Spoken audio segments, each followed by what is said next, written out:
Assalamualaikum warahmatullahi wabarakatuh. Perkenalkan, nama saya Aryan Sabsuhan, nomor 1 kelas A3 Teknik Informatika. Di sini saya akan menjelaskan ringkasan saya dari bab 9 tentang WooCommerce sebagai media e-commerce sampai bab 10. Jadi kita masuk saja langsung ke paragraf pertama, yaitu perkembangan teknologi yang semakin pesat berdampak pada banyaknya lingkungan kerja yang mengalami perubahan. Hampir semua lingkungan kerja saat ini menggunakan teknologi, mulai dari ojek online sampai dengan laundry berbasis online. Tidak dapat dipungkiri perubahan lingkungan kerja juga terjadi pada proses jual beli yang menggunakan sistem berbasis elektronik.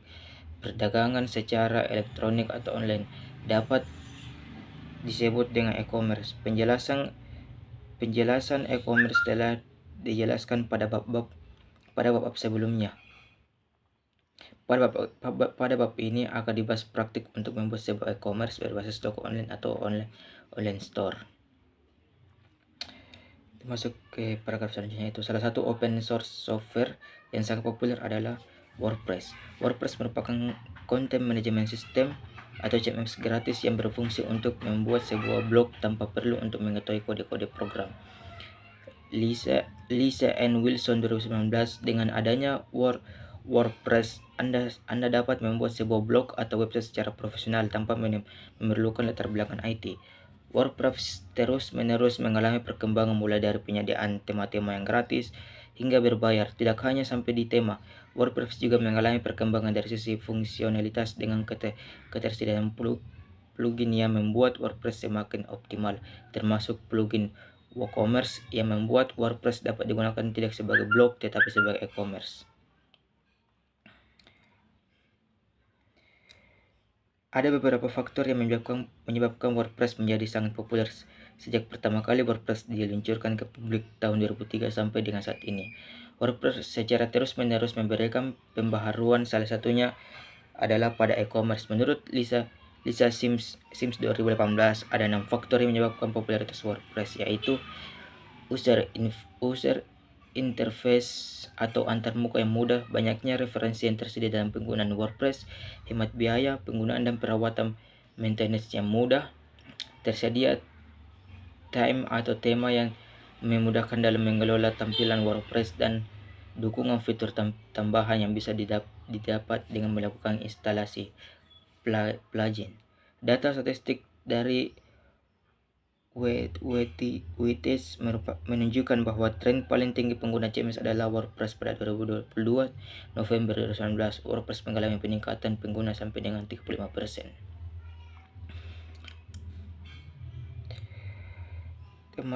Langsung kita saja masuk ke paragraf selanjutnya 9.13, yaitu WooCommerce. WooCommerce merupakan open source software sebagai plugin WordPress untuk membuat online store sebagai media e-commerce atau perdagangan digital. Rowland 2015, Robert Ravensbanks 2015, Sims 2018. Sejarah dari WooCommerce dapat dilihat dari lamaan WooCommerce. About WooCommerce dari 2007 sampai 2009 merupakan tahun awal terbentuknya WooTeam Oktober 2008. WooTeam terdaftar di Twitter dan percakapan di Twitter pun dimulai di April 2009. Pendiri WooCommerce, Mark dan Adi, memutuskan bertemu di kehidupan nyata. Pada tahun 2010, tepatnya bulan Februari, tema yang paling populer dan diberi nama Canvas ditampilkan. Pada bulan Maret, mereka berpergian ke pegunungan Alpen, Austria. Perjalanan pertama ini disebut WooTrip. Pada bulan Juli, WooCommerce mempunyai maskot yang disebut Hero. Maskot ini dibuat oleh John Hicks. Pada tahun 2011, tepatnya bulan Mei, tim pembentuk Woo dan WordPress bertemu di kota London pada bulan Agustus. Perusahaan merilis tema ke-100 dan pada bulan September WooCommerce diluncurkan, dan ini yang akan menjadi produk utama untuk kedepannya. Jadi tahun 2011 mereka meluncurkan tema ke-100 dan bertemu di London. Lalu berbicara dengan WordPress, dan yang paling penting WooCommerce diluncurkan.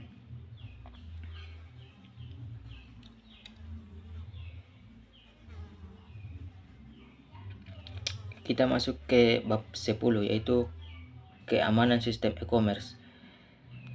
E-commerce, electronic commerce adalah satu set dinamis teknologi, aplikasi dan proses bisnis yang menghubungkan perusahaan konsumen dan komunitas tertentu melalui transaksi elektronik dan perdagangan barang. Pelayanan dan informasi yang dilakukan secara elektronik, misalnya transaksi jual beli barang dan jasa secara online. Para pelaku bisnis menggunakan teknologi e-commerce karena teknologi e-commerce telah meningkatkan reliabilitas pelaku bisnis dalam kegiatan transaksi, tidak hanya karena kemudahannya, tetapi juga karena teknologi e-commerce sudah mulai terjangkau oleh semua pengguna internet sehingga memungkinkan para pelaku bisnis untuk memperluas jaringan pemasarannya.